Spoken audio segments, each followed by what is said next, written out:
আসসালামু আলাইকুম ওয়া রাহমাতুল্লাহি ওয়া বারাকাতুহু। আলহামদুলিল্লাহ ওয়াহদাহু ওয়াসসালাতু ওয়াসসালামু আলা মান লা নাবিয়্যা বা'দাহু। প্রশংসা আল্লাহ সুবহানাহু ওয়া তাআলার জন্য, শান্তি অবতীর্ণ হোক মুহাম্মদ সাল্লাল্লাহু আলাইহি ওয়াসাল্লামের প্রতি। প্রশংসা আদায় করি আল্লাহ সুবহানাহু ওয়া তাআলার যে আজকে রাজশাহী বিশ্ববিদ্যালয়ের কেন্দ্রীয় মসজিদে বর্তমান বাংলাদেশে ইসলাম চ্যালেঞ্জ ও সম্ভাবনা বিষয়ের উপর আলোচনা করার জন্য দ্বীনি সার্কেল আইসি রাজশাহী বিশ্ববিদ্যালয় কর্তৃক আয়োজিত আজকের এই অনুষ্ঠানে উপস্থিত হতে পেরেছি। প্রথমত আমি তোমাদের সবাইকে জানিয়ে রাখি যে আমি রাজশাহী বিশ্ববিদ্যালয়ের ছাত্র ছিলাম, যদিও আমি পরিপূর্ণ কমপ্লিট করতে পারিনি। 2010 সালের আলিম বা এইচএসসি পরীক্ষার্থী, এবং তার পরপরই আমরা ভর্তি পরীক্ষা দিই রাজশাহী বিশ্ববিদ্যালয়ে, এবং ইসলামিক স্টাডিজে আমি প্রথম স্থান অধিকার করেই ভর্তি হয়েছিলাম রাজশাহী বিশ্ববিদ্যালয়ে, এবং 4 মাস ক্লাসও করেছি। তারপরে ভারতে চলে যাই এবং দারুল উলুম দেওবন্দ থেকে পড়াশোনা শেষ করি, তারপরে মদিনায় যাওয়া হয়। এখানে আর কন্টিনিউ করা হয়নি, কিন্তু সেই সুবাদে রাজশাহী বিশ্ববিদ্যালয়ের প্রতি অন্তরের অন্তরস্থল থেকে একটি ভালোবাসা এবং আবেগ কাজ করে, যেহেতু আমাদের নিজেদের বাড়িও রাজশাহীতে, আর আমি যেহেতু একসময় বিশ্ববিদ্যালয়ে পড়াশোনা করেছি, তো সেহেতু আমি নিজে থেকেই অনেক আনন্দিত যে আল্লাহ সুবহানাহু ওয়া তাআলা আমাকে আজকে এখানে আসার তৌফিক দিয়েছেন এবং কথা বলার সুযোগ দিয়েছেন, বলে আলহামদুলিল্লাহ। আজকের যে বিষয়টি দেওয়া আছে সেই বিষয়টি অনেক চ্যালেঞ্জিং একটি বিষয়, যে বাংলাদেশে ইসলাম চ্যালেঞ্জ ও সম্ভাবনা, এই বিষয়টাই অনেক চ্যালেঞ্জিং। তো সেটির বিষয়ে যতদূর আমার পক্ষে সম্ভব র্যান্ডমলি এলোপাতাড়ি যেভাবে সম্ভব সেভাবে আমি তুলে ধরার চেষ্টা করব ইনশাআল্লাহ। বাংলাদেশে ইসলামের যে চ্যালেঞ্জ বা যে বাধা, এই বাধাগুলো যদি আমরা অনুভব করতে চাই তাহলে আমাদের জাতিসত্তার ইতিহাস জানার বিকল্প নাই। ইতিহাস হচ্ছে আমাদের আয়না। আমরা দেখতে পাবো যে ইতিহাসে আমাদের বাপ দাদা 14 পুরুষ কি করেছে। মীর নিসার আলী তিতুমির বাঙালি ছিলেন, হাজী শরীয়তুল্লাহ বাঙালি ছিলেন, তাহলে তারা বাঙালি হিসেবে কি করেছেন? শেরে বাংলা একে ফজলুল হক বাঙালি ছিলেন। তো এই যে বাংলার মুসলমানদের দীর্ঘ সংগ্রাম, এই সংগ্রাম শেষে আজকে আমরা কোথায় দাঁড়িয়ে আছি, আমরা কি ভুল করেছি যে ভুল ভবিষ্যতে করা যাবে না, এই ইতিহাসের স্টাডি আপনাকে বাংলাদেশে ইসলামের চ্যালেঞ্জ কি সেই বিষয়গুলো ফুটিয়ে তুলবে। আমার দৃষ্টিতে মনে হয় বাংলাদেশে ইসলামের জন্য কয়েকটা চ্যালেঞ্জ, যা আমি আমার বহু বক্তব্যে বিভিন্নভাবে তুলে ধরার চেষ্টা করেছি। তার মধ্যে 1 নাম্বার হচ্ছে কলোনিয়াল মাইন্ড সেটআপ, ঔপনিবেশিক চিন্তাধারা। যেহেতু আমরা 190 বছর ব্রিটিশ কলোনির অধীনে শাসিত হয়েছি, আপনি কল্পনা করেন যে শেখ হাসিনার 15 বা 16 বছর কেমন, তার সাথে এবার যুক্ত করেন 190 বছর। 16 বছরে নাকি আপনাদের এবং আমাদের নিঃশ্বাস বন্ধ হয়ে আসছিল, তাহলে 190 বছরে আমাদের পিতৃপুরুষের কি হয়েছে? 190 বছরে কয়টা প্রজন্ম অতিক্রম করতে পারে? ক্যালকুলেটরে হিসাব করে দেখতে হবে যে কয়টা প্রজন্ম 190 বছরে পার হয়েছে। একটা দীর্ঘ সময়। এই সুদীর্ঘ সময় যে আমরা ব্রিটিশদের কলোনি হিসেবে ছিলাম, তার ফলে আমাদের রক্ত এবং মাংসে কলোনিয়াল গোলামি স্থায়ীভাবে বসে গেছে, যার কারণে কখনোই আমরা আমাদের দ্বীন এবং ইসলাম এবং আমাদের নবী, আমাদের ধর্মের প্রতি শতভাগ কনফিডেন্ট ছিলাম না, এখনো নাই। এটা হলো বাংলাদেশে ইসলাম পরিপূর্ণ বিজয়ের 1 নাম্বার বাধা, যে কলোনিয়াল মাইন্ড সেটআপ, ঔপনিবেশিক মনস্তাত্ত্বিক গোলামির চিন্তাধারা।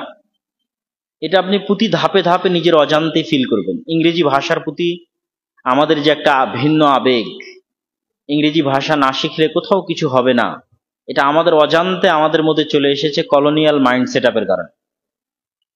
যে হয়তো প্যান্ট শার্ট পরে, সে হয়তো যে পাঞ্জাবি পায়জামা বা দাড়ি টুপি আছে তার চেয়ে একটু হলো স্মার্ট, এটা আমাদের অজান্তে আমাদের ব্রেনে প্রবেশ করেছে কলোনিয়াল মাইন্ডসেটের কারণে, 190 বছরের গোলামির কারণে। মানুষের স্মার্টনেস তার পোশাকে থাকে না, মানুষের স্মার্টনেস থাকে তার যোগ্যতায়, তার কথাবার্তায়, তার আচার ব্যবহারে। কিন্তু তারপর আমরা মনে করে বসেছি যে না, যিনি হয়তো প্যান্ট শার্ট পরে আছে তিনি হয়তো একটু বেশি স্মার্ট, যিনি পাঞ্জাবি পায়জামা এবং মাথায় টুপি এবং মুখে দাঁড়িয়ে আছে তার চাই। এরকম আরো অসংখ্য পয়েন্ট আপনি হিসাব করতে পারবেন, গুনতে পারবেন, যেগুলো অজান্তে আমরা লালন করি আমাদের অন্তরে, অথচ সেটির সাথে বাস্তবতার ন্যূনতম কোনো সম্পর্ক নাই। একজন মানুষের স্মার্ট হওয়ার সাথে পোশাকের কোনো সম্পর্ক আছে? আপনারা তো শিক্ষিত মানুষ, কি বলেন? স্মার্ট হওয়ার সাথে পোশাকের সম্পর্ক আছে? নাই। কিন্তু সেটিকে আমরা বানিয়ে ফেলেছি কেন? আমাদের নিজেদের অজান্তে, কলোনিয়াল মাইন্ড সেটআপের কারণে। ইংরেজি ভাষার প্রতি আমাদের দুর্বলতা যে কলোনিয়াল মাইন্ড সেটআপ থেকে এসেছে, সেটি আমি বুঝলাম কিভাবে? ইউরোপ সফরে যখন ফ্রান্স গেলাম, স্পেন গেলাম, ইতালি গেলাম, সবচেয়ে আশ্চর্য হয়েছে স্পেনে গিয়ে বিমানবন্দরে নামার পর আমার বুঝার মতো কোনো ভাষা চোখে পড়ে না। আমার অন্তত এতটুকু এক্সপেকটেশন ছিল, কামনা ছিল যে এক্সিটটা অন্তত ইংরেজিতে লেখা থাকবে, যে আপনি এই দিক দিয়ে বের হবেন, লেখা আছে এক্সিট, বাকিটা তার ভাষায় লেখা থাক। কিন্তু এমনও অনেক জায়গা পেয়েছি যেখানে এক্সিটটাও ইংরেজিতে লেখা নাই।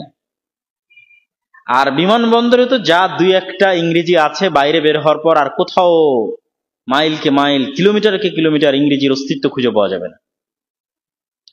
আমাদের এয়ারপোর্টে নামলে আমাদের ডোমেস্টিকেও যারা দায়িত্বশীল তারাও অনেক চমৎকার ইংরেজি বলতে পারে, আর স্পেনের মাদ্রিদের ইন্টারন্যাশনাল এয়ারপোর্টে নামলেও যারা দায়িত্বশীল আছে সে ভালো ইংরেজি বলতে পারে না। তো ইতালিতে ইংরেজি নাই, ফ্রান্সে ইংরেজি নাই, স্পেনে ইংরেজি নাই। আমার তো মাথা ঘুরতেছে, চক্কর দিচ্ছে মাথা, যে ইংল্যান্ডে থাকা অবস্থায় মনে করলাম ইংরেজি সবকিছু, বাংলাদেশে থাকা অবস্থায় মনে করলাম ইংরেজি সবকিছু, ইন্ডিয়াতে থাকা অবস্থায় মনে করলাম ইংরেজি সবকিছু, সৌদি আরবে থাকা অবস্থায় ইংরেজি সবকিছু। কিন্তু ইংল্যান্ডের বাইরে বের হয়ে যখন ইউরোপের অন্যান্য কান্ট্রিতে যাচ্ছি, কোথাও তো ইংরেজির অস্তিত্ব নাই। তো এটা হচ্ছে আমার পুরো ব্রেনে একটা ব্রেন স্টর্মিং ঝড়, ব্রেনের মধ্যে নতুন অনুভূতি, নতুন অভিজ্ঞতা, কেন ইংরেজি নাই। তো ইউরোপের যে সমস্ত দেশ ইংরেজি বলে তারা বাদে আর কোন দেশে গেলে আপনি ইংরেজি খুঁজে পাবেন না। এই জন্য আমাদের বহু ছেলেরা যারা ইংল্যান্ড বাদে অন্য দেশে মাইগ্রেট করে, এরা প্রথমে কাজে ঢুকতে এদের কষ্ট হয়, জার্মানি চলে যায়, তারপরে আলবেনিয়াতে চলে যায়, বুলগেরিয়াতে চলে যায়, এরকম অসংখ্য দেশে মাইগ্রেট করে ইউরোপের, কিন্তু গিয়ে দেখে যে ইংরেজি নাই, তখন অনেক বিপদে পড়ে। নতুন করে তাদের ভাষা শিখে তারপরে জবে ঢুকতে হয়, চাকরি পায় না। তো ইংরেজি না থাকা কেন? তাদের উন্নাসিকতা আছে, মানে তাদের নিজ ভাষা নিয়ে আত্ম অহংকার আছে। ইতালির নিজস্ব কালচার, নিজস্ব সংস্কৃতি এবং ভাষার ওপর ইতালিয়ানদের আত্ম অহংকার আছে। ফ্রান্সের মানুষদের তার নিজের ভাষা, নিজের সংস্কৃতির উপর আত্ম অহংকার আছে। স্পেনের মানুষদের তাদের নিজের ভাষা, নিজের সংস্কৃতির উপর আত্ম অহংকার আছে, উন্নাসিকতা আছে। তারা কখনোই ব্রিটিশদের ইংরেজি ভাষা তাদের উপর প্রাধান্য পাক, এটা তারা মেনে নিতে পারবে না। তাহলে জাতিগতভাবে তারা কতটা উন্নত এবং স্বাধীন চেতা, আর আমরা জাতিগতভাবে কতটা গোলাম, এটা একটা প্যারামিটার, যে ফ্রান্সের মানুষ, ইতালির মানুষ বা স্পেনের মানুষ মনস্তাত্ত্বিকভাবে কতটা স্বাধীন, আর আমরা মনস্তাত্ত্বিকভাবে কতটা গোলাম। আর একটা যে বিষয়ে আশ্চর্য হলাম, সেটিও নতুন অভিজ্ঞতা, এবং সেটিও প্রমাণ করে যে কলোনিয়াল মাইন্ড সেটআপ শুধু বাংলাদেশে ইসলামের জন্য চ্যালেঞ্জ নয়, সারা পৃথিবীতে ইসলামের জন্য চ্যালেঞ্জ। আমাদের যে স্যার আগে বক্তব্য দিলেন, উনি স্যার বসে আছেন, হ্যাঁ। তো কলোনিয়াল মাইন্ড সেটআপ শুধু বাংলাদেশের নয়, সমগ্র পৃথিবীতে ইসলামের জন্য চ্যালেঞ্জ। সেটির এবার আপনাদের উদাহরণ দিই। যখন মদিনা ইসলামী বিশ্ববিদ্যালয়ে ছিলাম, আমার বহু ক্লাসমেট ছিল আফ্রিকান, এবং আফ্রিকানদের মেধা শক্তি, মুখস্থ শক্তি প্রচুর তুখোড়। কোরআন এবং হাদিস মুখস্থ করা তাদের কাছে কোনো ব্যাপারই না।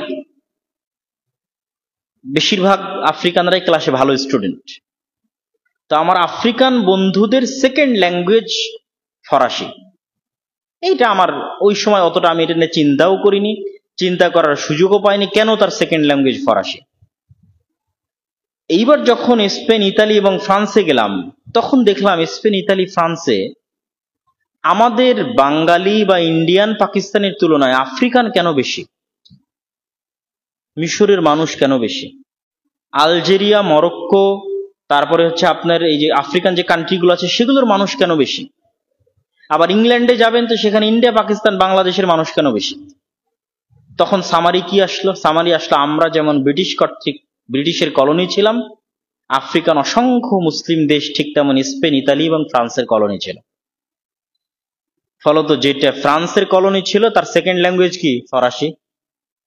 যে ইতালির কলোনি ছিল তার সেকেন্ড ল্যাঙ্গুয়েজ ইতালি, যে স্পেনের কলোনি ছিল তার সেকেন্ড ল্যাঙ্গুয়েজ স্প্যানিশ। আর যেই দেশে যার কলোনি ছিল ওই দেশের মানুষ ওই দেশে বেশি মাইগ্রেট হয়েছে। থার্ড আর একটা রিয়ালাইজেশন ইউরোপ সফরের, সেটাও এই ইসলামের চ্যালেঞ্জের সাথে সম্পৃক্ত। সেটি কি? আমাদের গোলামির মানসিকতা যতটা নিকৃষ্ট তার চেয়ে অধিকতর নিকৃষ্ট আফ্রিকানদের গোলামির মানসিকতা।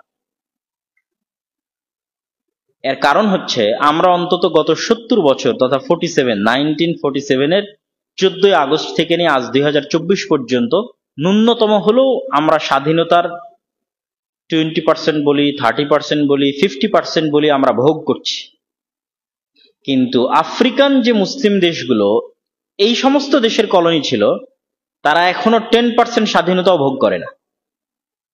আমাদেরকে ব্রিটিশরা যখন স্বাধীনতা দিয়েছে 1947 নাম কাওয়াস্তে হলো ভালো স্বাধীনতা দিয়েছে, কিন্তু ফ্রান্সের কলোনিয়াল সিস্টেম এতটা নিকৃষ্ট, মানুষের সাথে তারা এই পরিমাণ পশুর মতো ব্যবহার করে যে আফ্রিকান যে দেশগুলো ফ্রান্সের কলোনি ছিল তাদের একটা কেন্দ্রীয় ব্যাংক পর্যন্ত করার অনুমতি দেয়নি ফ্রান্স।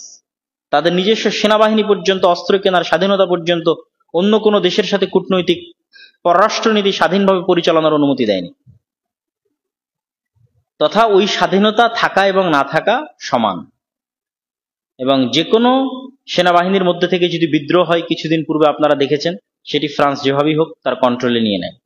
এবং আফ্রিকান মুসলিম দেশগুলোর অসংখ্য বিভিন্ন মূল্যবান যে পদার্থের খনিগুলো আছে সেগুলোর প্রতি একচ্ছত্র আধিপত্য আছে এই সমস্ত ইউরোপিয়ান দেশের, এবং অমানবিক আচার এবং ব্যবহার লক্ষ্য করা যায়। ফলত আফ্রিকানদের গোলামির মাইন্ড সেট আপ আমাদের চেয়ে খারাপ, কেন ওদের গোলামিটা বেশি দীর্ঘ এবং বেশি নিকৃষ্ট। এই জন্য আপনি দেখবেন ইতালির রাস্তায় যদি চোর থাকে তাহলে সেই চোরও মুসলিম, নওয়াজুবিল্লাহ। ইতালির রাস্তায় যদি ছিনতাইকারী থাকে মুসলিম, কিন্তু এটা বাঙালি না, বাঙালি ইন্ডিয়ান পাকিস্তানি মুসলিম না, আফ্রিকান মুসলিম। আইফেল টাওয়ারের সামনে বসে যদি জুয়া, তাস, মদ ইত্যাদি নিয়ে খেলতেছে তার 80% মুসলিম, ইন্ডিয়ান পাকিস্তানি মুসলিম না, আফ্রিকান মুসলিম। মানে তাদের অবস্থা আমাদের চেয়ে বেশি নিম্নতর। এবং আমি যে বললাম সমগ্র পৃথিবীতে ইসলামের জন্য চ্যালেঞ্জ হচ্ছে কলোনিয়াল মাইন্ড সেট আপ, তার আর একটা দুটো উদাহরণ নেন। ফিলিস্তিন সমস্যা কারা তৈরি করেছে? ওই ঔপনিবেশিক শাসন আমলের সময় তৈরি হয়েছে। কাশ্মীর সমস্যা কারা তৈরি করেছে?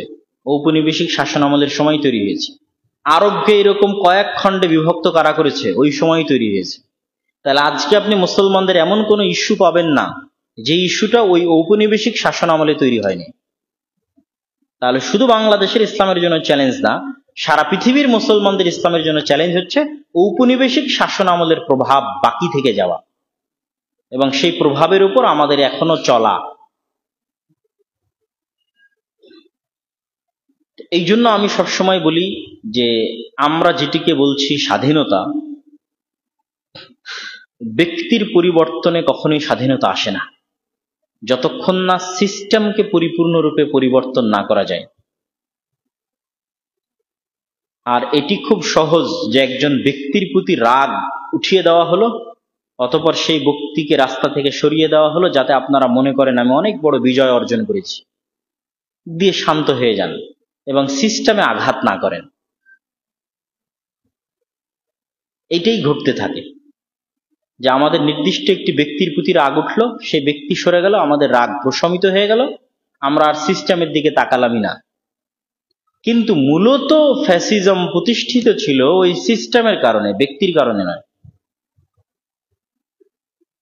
তাহলে যদি আমি সামারি করি, যেটি আমি এর আগের এক বক্তব্যে বলেছি, যে 15 বছরের ফ্যাসিজম ছিল গণতান্ত্রিক সিস্টেমের কারণে, সেকুলার সিস্টেমের কারণে। এই সিস্টেমের যেদিন কবর হবে সেদিন পূর্ণাঙ্গ ইসলামী খেলাফতের উত্থান হবে। কিভাবে হবে আল্লাহ সুবহানাহু ওয়া তাআলা ভালো জানে, কিন্তু ওটি ছাড়া দ্বিতীয় কোনো রাস্তা নাই। দ্বিতীয় রাস্তাগুলো হচ্ছে কম্প্রোমাইজের রাস্তা। তাহলে 1 নম্বর পয়েন্ট হচ্ছে বাংলাদেশে ইসলামের চ্যালেঞ্জের জন্য কলোনিয়াল মাইন্ড সেটআপ।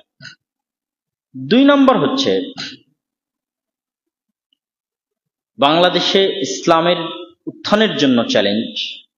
দ্বিতীয় যে চ্যালেঞ্জটা আমি মনে করি সেটি হচ্ছে যে আমাদের ইতিহাস সম্পর্কে অজ্ঞতা থাকার কারণে এমন কিছু বয়ান আমাদের নতুন প্রজন্মের ব্রেনে প্রবেশ করেছে যেই বয়ানগুলোর সাথে এই অঞ্চলের মুসলমানদের দূরতম কোনো সম্পর্ক নাই।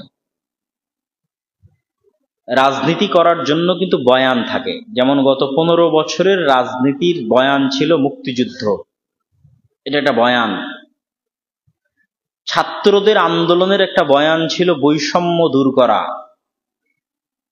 রাজনৈতিক একটা বয়ান, যেই লেকচারটা মানুষ গ্রহণ করছে না, কথাটা ঠিক। তো আমাদের তরুণ এবং ছাত্র সমাজের ব্রেনে এরকম কিছু বয়ান প্রবেশ করে আছে যে বয়ানগুলোর সাথে এই অঞ্চলের মুসলমানদের দূরতম কোনো সম্পর্কই নেই। যেমন বাঙালি কালচারের নামে বা বাঙালিত্বের নামে অসংখ্য কিছুর অনুপ্রবেশ আমাদের ব্রেনে এবং মেধায় প্রবেশ করানো আছে, যেগুলোর সাথে মুসলমানদের দূরতম। যেমন আমি যদি উদাহরণ হিসেবে পহেলা বৈশাখের কথা বলি, এরকম আরো অসংখ্য কিছু আছে, যে অসংখ্য কিছু বয়ান গত 40 বছর 50 বছর আমাদের ব্রেনে অন্তর্ভুক্ত করানো হয়েছে, যে রাজনৈতিক বয়ানগুলো মূলত রাজনীতিই নয়। বাংলাদেশের অস্তিত্বকে আপনি কখনোই স্টার্টিং 1971 থেকে করতে পারবেন না। যে ব্যক্তি বাংলাদেশের রাজনৈতিক বয়ানের স্টার্টিং 1971 থেকে করবে, সে বাংলাদেশের অস্তিত্বকে হত্যা করতে চায়। কেননা আমরা যেই মানচিত্রের উপর বসবাস করছি, এই মানচিত্র কিন্তু আমরা 1971 পাইনি। এই মানচিত্র আমরা পেয়েছি 1947-এ, আর এই মানচিত্রকে আমরা পাকিস্তানিদের থেকে স্বাধীন করেছি 1971-এ। এই জন্য আমি বলেছি আমাদের ইতিহাস আপনার সামনে থাকলে, আমি যদি একদম সামারি বলি যে বাংলাদেশের মুসলমানদের ইতিহাসের সারমর্ম, তাহলে এখন থেকে 1971 পর্যন্ত একটা, 1971 থেকে 1947 পর্যন্ত একটা, 1947 থেকে 1757 23শে জুন পলাশীর আম্র কাননে নবাব সিরাজউদ্দৌলার পতন পর্যন্ত একটা, যেটা আমরা বললাম কলোনিয়াল সিস্টেম। 1757 23শে জুন থেকে নিয়ে ইখতিয়ার উদ্দিন মোহাম্মদ বিন বখতিয়ার খিলজির বাংলায় প্রবেশ পর্যন্ত একটা। যদিও 1757 23শে জুন থেকে ইখতিয়ার উদ্দিন মোহাম্মদ বিন বখতিয়ার খিলজির বাংলায় প্রবেশ পর্যন্ত এই সময়কালকে 2 ভাগে ভাগ করা হয়। একটি হচ্ছে স্বাধীন সুলতানি শাসনামল, আর একটি মোগলদের শাসনামল। স্বাধীন সুলতানি শাসনামল শুরুতে যখন বাংলার মুসলমানেরা দিল্লির মুসলমানদের অধীনস্থ কবুল করত না, এবং এই স্বাধীন সুলতানি শাসনামলের রাজধানী ছিল মুর্শিদাবাদ, মালদা, রাজশাহী, চাঁপাইনবাবগঞ্জ, যে গৌড় রোড সোনা মসজিদ থেকে নিয়ে মালদা ওল্ড স্টেশন পর্যন্ত গেছে, এটিই ছিল সেই স্বাধীন সুলতানি শাসনামলের রাজধানী। যার চিহ্ন কি দিয়ে মনে রাখবেন স্বাধীন সুলতানি শাসনামল, মনে রাখবেন কি দিয়ে? বাস্তবের সাথে সম্পৃক্ত করে দিই। বাঘার মসজিদ, নওগাঁর কুসুম্বা মসজিদ, চাঁপাইনবাবগঞ্জের সোনা মসজিদ, এগুলো মুঘল শাসনামলে তৈরি হওয়া নয়। কোন শাসনামলে তৈরি হওয়া? স্বাধীন সুলতানি শাসনামলে তৈরি হওয়া। যেহেতু এগুলো রাজধানীর আশেপাশে ছিল এই অঞ্চলগুলো, এই জন্য এই অঞ্চলগুলোতে প্রচুর পুরাতন মসজিদ আছে, কেননা এটা গৌড় রাজধানীর নিকটস্থ ছিল। রাজশাহী, নওগাঁ, চাঁপাইনবাবগঞ্জ, সেহেতু অঞ্চলে মসজিদ থাকবে, স্বাভাবিক। ক্যাপিটাল সিটি যেহেতু ছিল গৌড়, মালদা, এবং ওই রোডের 2 ধারে অসংখ্য পুরাতন মসজিদ আছে। আমাদের চাঁপাইনবাবগঞ্জ সীমান্তের মধ্যেও দরাজবাড়ি মাদ্রাসা থেকে শুরু করে আর অসংখ্য পুরাতন মসজিদ পড়েছে। একদিন পূর্ণ সময় নিয়ে চাঁপাইনবাবগঞ্জ বর্ডারে গেলে এবং মানুষজনকে জিজ্ঞেস করলাম, অন্তত 10টা পুরাতন মসজিদ পাওয়া যাবে, যার 5টা পুরাতন মসজিদ আমি নিজে গেছি। পুরাতন মসজিদ, পুরাতন মাদ্রাসা, সোনা মসজিদ ছাড়াও, যেহেতু ওইটা ক্যাপিটাল সিটি ছিল সেহেতু এখানে মসজিদ মাদ্রাসা থাকবে, এটি স্বাভাবিক। কিন্তু এটা হচ্ছে স্বাধীন সুলতানি শাসনামলের। আর মুঘল শাসনামলকে স্মরণ রাখবো কি দিয়ে? ঢাকা। মুঘলেরাই সর্বপ্রথম ঢাকাকে রাজধানী করেছে, বাদশাহ জাহাঙ্গীরনগর। তখন থেকে ঢাকা রাজধানী, কিন্তু তার পূর্বে স্বাধীন সুলতানি শাসনামলের রাজধানী ছিল গৌড়। তাহলে এই দীর্ঘ ইতিহাসকে বাদ দিয়ে আপনি শুধু বলতে পারেন না যে আমার জন্ম 1971 হয়েছে, এটা একটা ভুল বয়ান।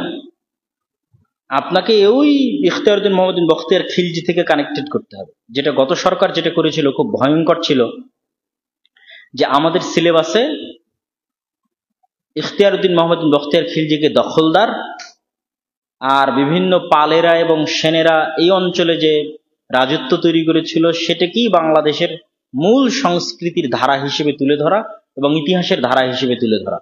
এই বয়ানটা হচ্ছে ইন্ডিয়ান বয়ান। এবং আমি এই বয়ানের সাথে পরিচিত হই যখন আমি প্রথম ভারতে যাই 2011 সালে। তখন ভারতে গিয়ে আমি এই বয়ানের সাথে পরিচিত হই যে ভারতের মানুষ বাদশাহ জাহাঙ্গীর, বাদশাহ আলমগীর, বাদশাহ আকবর তাদেরকে নিয়ে গর্বিত নয়, বরং তাদেরকে নিজেদের শত্রু মনে করে। সাধারণ মানুষ না, বিজেপির পলিটিক্যাল বয়ান, যারা হচ্ছে দুশ্মন, শত্রু। তো এইটাও আমার কাছে অনেক আশ্চর্য ছিল যে যারা তাদের পুরো লাইফের সকল কিছু, দেখেন ব্রিটিশরা সকল সম্পদ লুটপাট করে নিয়ে চলে গেছে এক দ্বীপের মধ্যে, উত্তর মেরুতে, চারিদিক দিয়ে সমুদ্র নদীতে ঘেরা এক দ্বীপের মধ্যে। আর বাদশাহ আকবর বলেন আর বাদশাহ জাহাঙ্গীর বলেন আর আলমগীর বলেন, তারা কোথাও অর্থ পাচার করে নিয়ে যায়নি। ইন্ডিয়ান অর্থ তারা কোনোদিন পাচার করেনি। ইন্ডিয়ার অর্থ তারা ইন্ডিয়াতে ইনভেস্ট করেছে। ওই কারণে ইন্ডিয়ার জিডিপি ওই সময়ে বিশ্বের টোটাল জিডিপির 1/5 ছিল। তাহলে কিভাবে সে ইন্ডিয়ার শত্রু হতে পারে? যারা ইন্ডিয়ার কল্যাণের জন্য কাজ করেছে তাকে কেমনে ইন্ডিয়ার শত্রু বানানো হয় শুধু ধর্মের কারণে? বাদশাহ আকবরকে কিছুটা ছাড় দেয় সেকুলারিজমের কারণে। আজকের আধুনিক যুগের যে সেকুলারিজম, এটি মুসলমানদের মধ্যে প্রবেশ করানোর মূল কারিগর ছিলেন বাদশাহ আকবরের দ্বীনে ইলাহি। হিন্দু মুসলিম যে কালচারাল মিক্সিং ঘটেছে এই অঞ্চলে, যে আমাদের বিবাহ বাড়িতে আমরা হিন্দুদের মতো কালচার অবলম্বন করি, আরো অসংখ্য কিছুতে বৃষ্টি যখন হয় না তখন হিন্দুদের মতো কালচার অবলম্বন করি, আরো অসংখ্য পয়েন্টে আমাদের বাড়ি ঘরে হিন্দুদের কালচার আছে। এটির শুরুটা হয় বাদশাহ আকবরের আমলে দ্বীনে ইলাহির কারণে, যেটি আধুনিক যুগে আমরা যেটা নাম দিয়েছি সেকুলারিজম। তো আমি যেটা বলতে চাচ্ছি যে এই বয়ানটার উৎপত্তি বিজেপির হাতে ভারতে, যদিও এটি ভারতেরও বয়ান হওয়া উচিত নয়। কেননা বাদশাহ আকবর, বাদশাহ আলমগীর, বাদশাহ জাহাঙ্গীর, বাদশাহ শাহজাহান তারা ভারতের কল্যাণে কাজ করেছে। তারা ওই দেশ থেকে টাকা পয়সা অর্থ সম্পদ লুট করেনি, সবকিছু ইন্ডিয়ার পিছনে ইনভেস্ট করেছে। সুতরাং তাদেরকে শত্রু বানানো ইন্ডিয়ার প্রকৃত ইতিহাসের বিকৃতি। কিন্তু আমি কখনো কল্পনা করিনি যে এই বয়ান একসময় বাংলাদেশে বিক্রি হতে পারে। কিন্তু গত 15 বছর সেটি করা হয়েছে, বিশাল একটা সময় যাবৎ সেটি করা হয়েছে। অতএব ওই বয়ান থেকে তরুণ সমাজকে বের হয়ে আসতে হবে, নিজেদের ইতিহাস জানতে হবে এবং পূর্বপুরুষদের সাথে নিজেদের ইতিহাসকে কানেক্ট করতে হবে। এই বাংলাদেশকে ইখতিয়ারউদ্দিন মোহাম্মদ বিন বখতিয়ার খিলজির সাথে কানেক্ট করতে হবে, এই বাংলাদেশকে গৌড় রাজধানীর সাথে কানেক্ট করতে হবে, এই বাংলাদেশকে এই সমস্ত যে স্বাধীন সুলতানি শাসনামল, মোগল শাসনামলের সাথে কানেক্ট করতে হবে, এই বাংলাদেশকে ব্রিটিশ বিরোধী আন্দোলনে বাঙালি মুজাহিদদের যে অবদান ছিল সেই ইতিহাসের সাথে কানেক্ট করতে হবে। আপনি ব্রিটিশদেরকে না তাড়াতে পারলে বাংলাদেশ কোথায় থেকে আসবে? তারপরে 1947-এর যে আন্দোলন, শেরে বাংলা একে ফজলুল হক এবং হোসেন শহীদ সোহরাওয়ার্দীর যে আন্দোলন, সে আন্দোলনের সাথে কানেক্ট করতে হবে। অথচ দেখবেন বাংলাদেশের যত রাজনৈতিক দল আছে সব রাজনৈতিক দলের বয়ান শুরু হয় 1971 দিয়ে, হয় জিয়াউর রহমান না হয় শেখ মুজিবুর রহমান, এই দুই দলে বিভক্ত হয়ে যায়।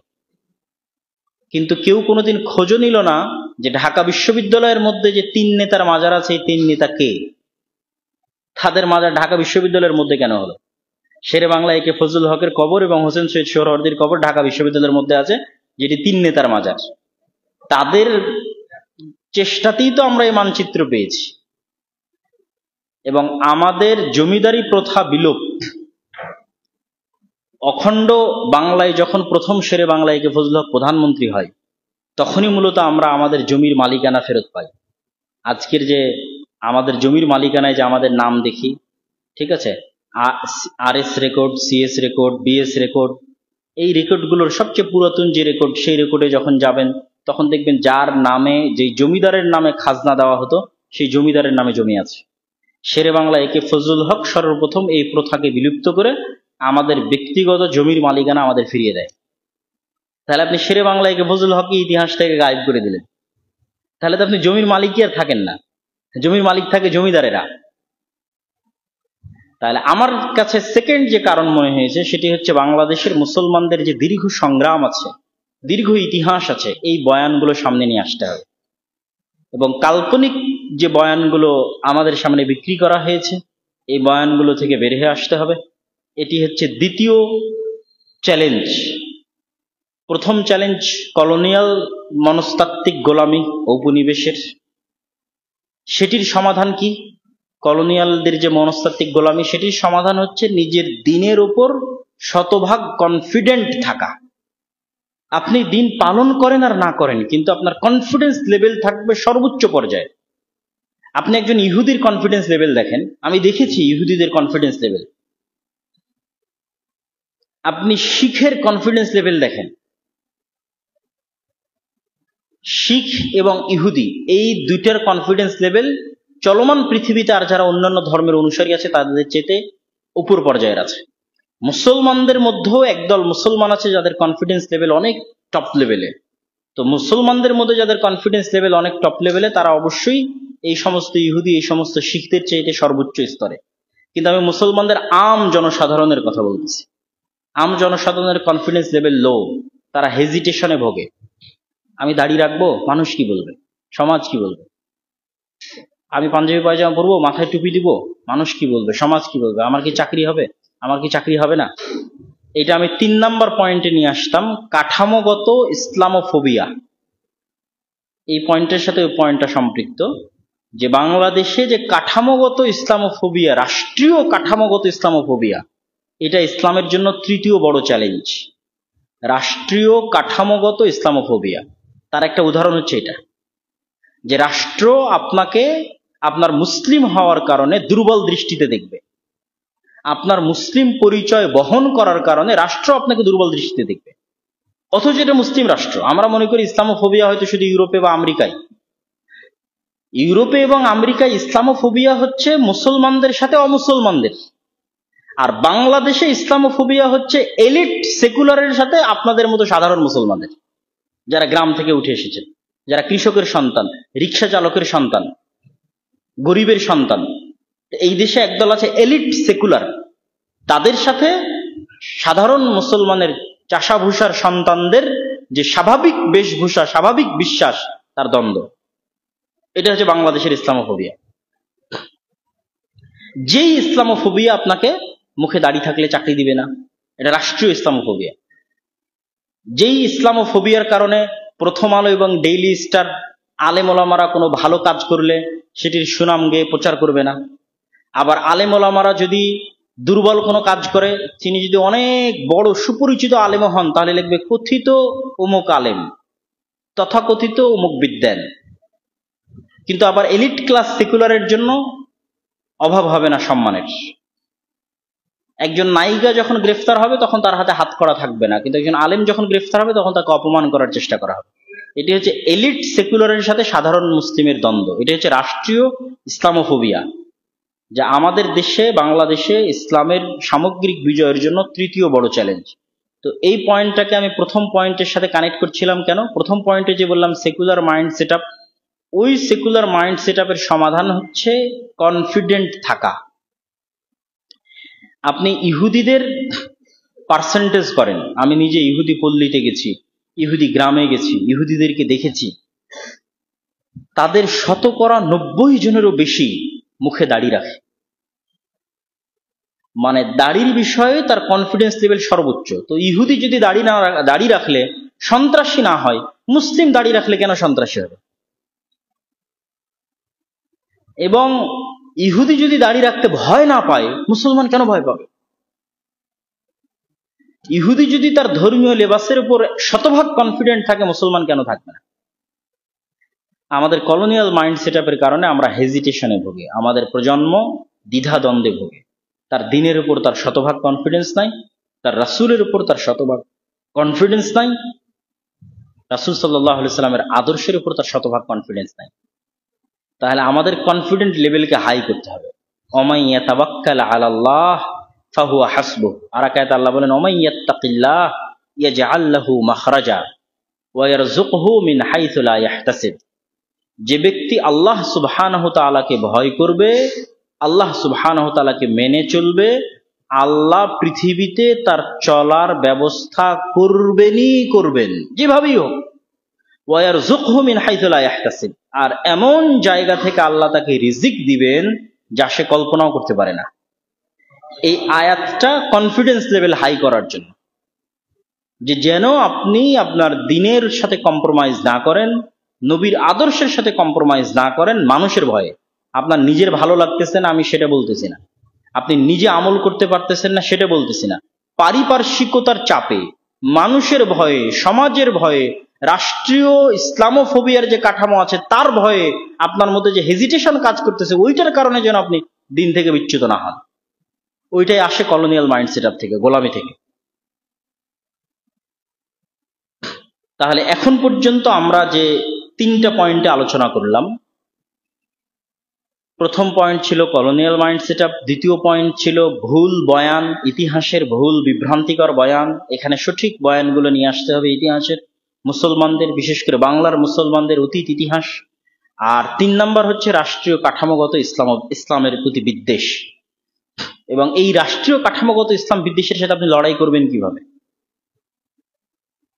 যেটা 2 নাম্বার সেটা তো জ্ঞান চর্চার ফলে, প্রচার প্রচারণার ফলে হয়তো আমরা লড়াই করতে পারবো, কিন্তু রাষ্ট্রীয় কাঠামোগত যে ইসলাম বিদ্বেষ আছে এটির বিরুদ্ধে লড়াই করার জন্য মুসলমানদের শক্তিশালী প্রতিষ্ঠান লাগবে, এবং মুসলমানদেরকে কথা বলা শিখতে হবে, কথা বলতে পারতে হবে, শক্তিশালী প্রতিষ্ঠান লাগবে। শক্তিশালী প্রতিষ্ঠান বলতে আমি কি বুঝাচ্ছি এটি বলে আমার আজকের এই বক্তব্য ইতি টানার চেষ্টা করবো ইনশাআল্লাহ। শক্তিশালী প্রতিষ্ঠান বলতে ডিপ স্টেট, উপরে যে আমরা রাষ্ট্র দেখি, এই রাষ্ট্রের ভিতরে আরো একটা রাষ্ট্র থাকে। যখন উপরের এই রাষ্ট্র চলে যায় তখন ওই রাষ্ট্র সামনে আসে। যখন শেখ হাসিনা এবং তার সাঙ্গপাঙ্গরা চলে গেছে তখন ডিপ স্টেট সামনে এসেছে। এই ডিপ স্টেট যখন শেখ হাসিনা ছিল তখনও রাষ্ট্রের ক্ষমতায় তার রাষ্ট্র ছিল।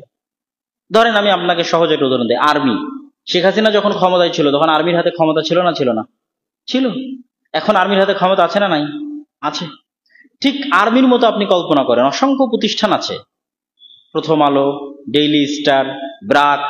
যখন শেখ হাসিনা ক্ষমতায় ছিল তখনও তাদের কাছে ক্ষমতা ছিল, যখন শেখ হাসিনা চলে গেছে তখনও তাদের কাছে ক্ষমতা আছে। ইহুদিরা এই জায়গাতে সবচেয়ে বেশি পরিশ্রম করে। তারা ভোটের রাজনীতিতে অংশগ্রহণ করার চাইতে ডিপ স্টেটে প্রভাব রাখার পরিকল্পনা বেশি করে। কেন? ইহুদিরা সংখ্যায় অল্প, সে ভোটে দাঁড়িয়ে আমেরিকায় জিততে পারবে না। সে কি করে জিততে পারবে? শক্তিশালী মিডিয়া ইহুদির হাতে, শক্তিশালী অর্থনৈতিক প্রতিষ্ঠান ইহুদি মালিকানাধীন। তাহলে এখন ডোনাল্ড ট্রাম্প নির্বাচন করুক আর জো বাইডেন নির্বাচন করুক, মিডিয়া লাগবে কার? ইহুদির। অর্থ লাগবে কার? ইহুদির।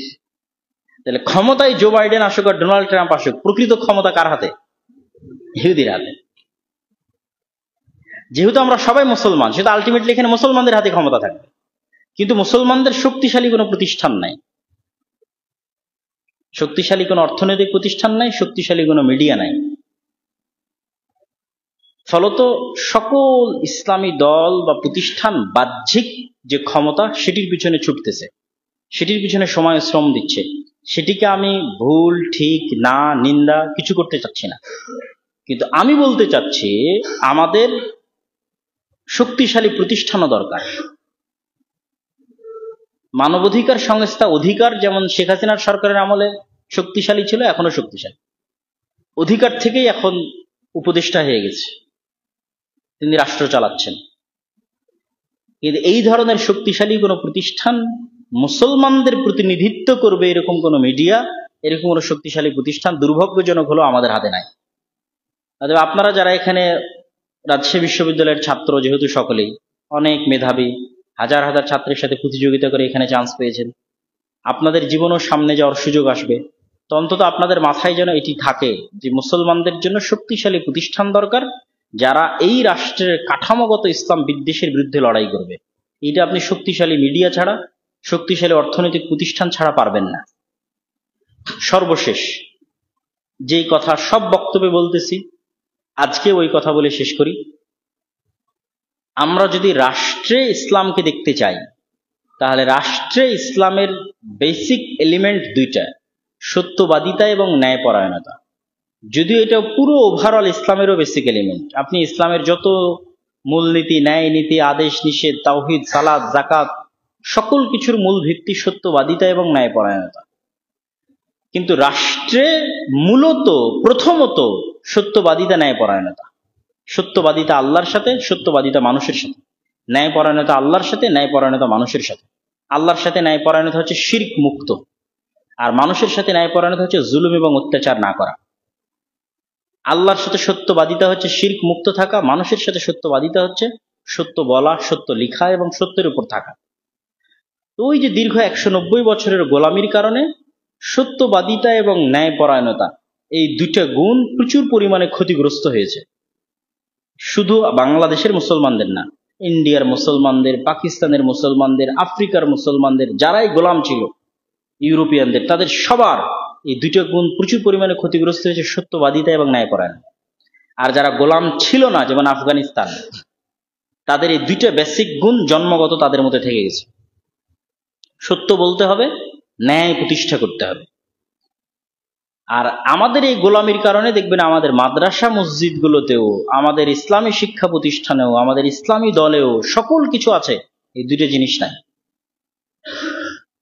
ইসলামী দলে আমির তাকেই পদায়ন করেছে যে আমিরের বেশি চামচামি করেছে, তাহলে তিনি ইসলামী দলে কি রক্ষা করতে পারলেন না? ন্যায় রক্ষা করতে পারলেন না। তাহলে উনি ওনার ইসলামী দলে ন্যায় রক্ষা করতে পারলেন না, মানে আল্লাহ ওনার হাতে অন্তত ইসলামী খেলাফত দিবে না, মানে ইসলামী খেলাফতের যোগ্যতা উনি হারিয়ে ফেললেন। এইটা জাতিগত বাঙালি হওয়ার কারণে এই সমস্যাটা আমাদের মধ্যে প্রচুর।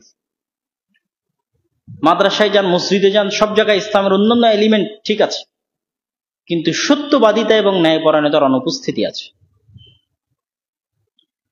গত 15 বছর অসংখ্য ওসি, ডিসি, এসপি ছিল যারা হাজি, নামাজি, কিন্তু সে তার পদের প্রতি আমানতের খেয়ানত করেছে, ন্যায়পরায়ণ ছিল না, সত্যবাদী ছিল না, তার পদের সাথে সে ন্যায়পরায়ণতা করেনি। তাহলে ন্যায়পরায়ণতা এবং সত্যবাদিতা যে ইসলামের কিছু, এটা যদি ন্যূনতম জানা থাকতো, তাহলে প্রশ্ন ফাঁস করে সেই টাকা আল্লাহর রাস্তায় দান করার কথা কেউ বলতো না। যদি জানা থাকতো যে ন্যায়পরায়ণতা এবং সত্যবাদিতা ইসলামের কিছু, তাহলে এই শিক্ষাটার চরম অভাব। ছোট্ট থেকে ছোট্ট প্রতিষ্ঠানে আমাদের চেষ্টা করতে হবে, লাইব্রেরি হোক, ডিপার্টমেন্ট হোক, স্কুল হোক, কলেজ হোক, মাদ্রাসা হোক, মসজিদ হোক, চেষ্টা করতে হবে সত্যবাদিতা প্রতিষ্ঠা করতে, ন্যায়পরায়ণতা প্রতিষ্ঠা করতে। তাহলে কি দাঁড়াবে? তাহলে আল্লাহ সুবহানাহু ওয়া তাআলা এই দুটো জিনিস প্রতিষ্ঠা করার কারণে আমাদেরকে একসময় রাষ্ট্রেও ইসলাম প্রতিষ্ঠা করার সুযোগ দিবেন। কিন্তু যদি এই সত্যবাদিতা, ন্যায়পরায়ণতা না থাকে, তাহলে আমরা হয়তো অন্য আমল আখলাক দিয়ে জান্নাতে যেতে পারি, তওবা ইস্তেগফার করে জান্নাতে চলে যেতে পারি, কিন্তু রাষ্ট্রে ইসলাম প্রতিষ্ঠার গুণ আমাদের মধ্যে নাই। এই জন্য আল্লাহ আমাদেরকে রাষ্ট্রে ইসলাম দিচ্ছেন না। যাদের মধ্যে আছে তারা প্রথমে এটাই বাস্তবায়ন করেছে, তাদেরকে আল্লাহ সুবহানাহু ওয়া তাআলা দিয়ে দিয়েছে। এই কথার পরেও আরেকটা শেষ কথা বলি, সেটি হচ্ছে আমাদের মধ্যে আরেকটি ভুল ধারণা আছে যে আমরা সবাই ইসলামকে বিভিন্ন পার্সপেক্টিভ, বিভিন্ন দৃষ্টিভঙ্গি থেকে দেখে সেই ভিন্ন ভিন্ন দৃষ্টিভঙ্গিতে আমল করার চেষ্টা করি। পূর্ণাঙ্গভাবে কেউ ইসলামকে দেখতে চায় না। কেউ হয়তো শুধু ফাজাইলে আমলকে দেখেছি, দেখে ইবাদত, বন্দেগী, দাওয়াত, সেটার পিছনে আছে। কেউ হয়তো শুধু ইসলামের রাষ্ট্র, খেলাফত, এই কেন্দ্রিক বিষয়গুলোকে দেখেছি, দেখে হয়তো রাজনীতি নিয়ে ব্যস্ত আছে।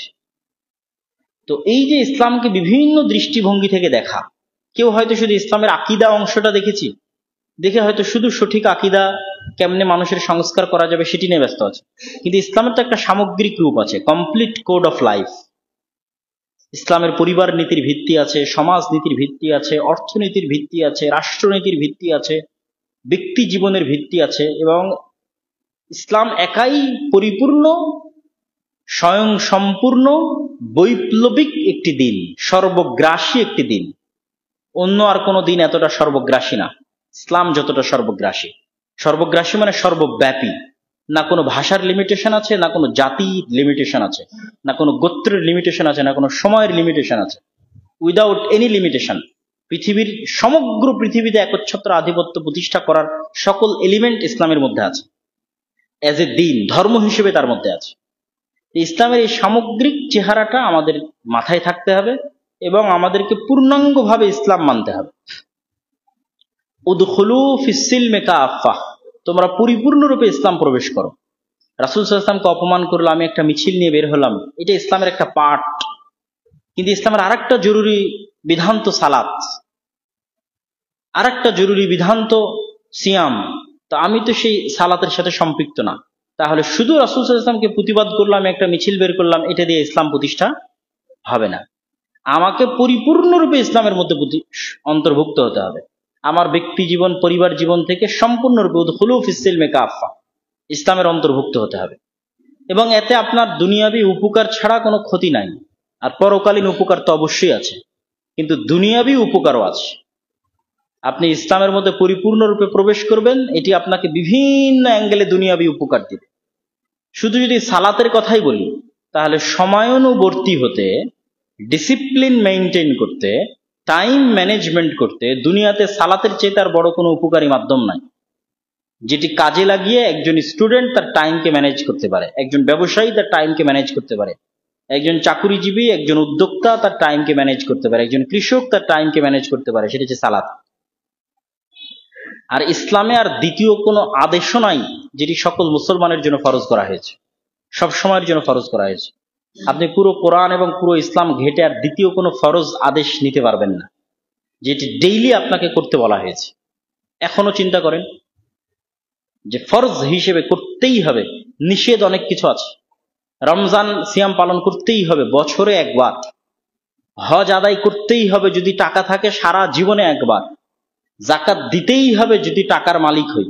তাহলে যে টাকার মালিক না, যে গরিব, যার হজ করার সামর্থ্য নাই, যে ধনী, সকলের জন্য একটা বিধান সব সময়ের জন্য প্রযোজ্য, সেটা কি? সালাত। এবং সালাতের সকল শর্ত লঙ্ঘন হয়ে গেলেও সালাত আদায় করতে হয়। শর্তে বাতিলের কারণে সালাত বাতিল হয় না। যে আমি এখন অপবিত্র অবস্থায় আছি, আমার পবিত্র হওয়ার কোনো রাস্তা নাই, তাহলে কি আমি সালাত আদায় করবো না? করবো না। সালাত আদায়ের জন্য এটি জরুরি, পূর্ব শর্ত যে আমাকে পবিত্র হতে হবে। বাট যেহেতু এখন কোনো সিচুয়েশন নাই পবিত্র হওয়ার, তো সালাত মাফ হবে না, আদায় করতে হবে? আদায় করতে হবে। কোনো সিচুয়েশন পৃথিবীতে নাই যেখানে আদায় বাদ যাবে। তাহলে আমাকে পরিপূর্ণ ইসলামে প্রবেশ করতে হবে, সত্যবাদিতা এবং ন্যায় পরায়ণতার চর্চা করতে হবে।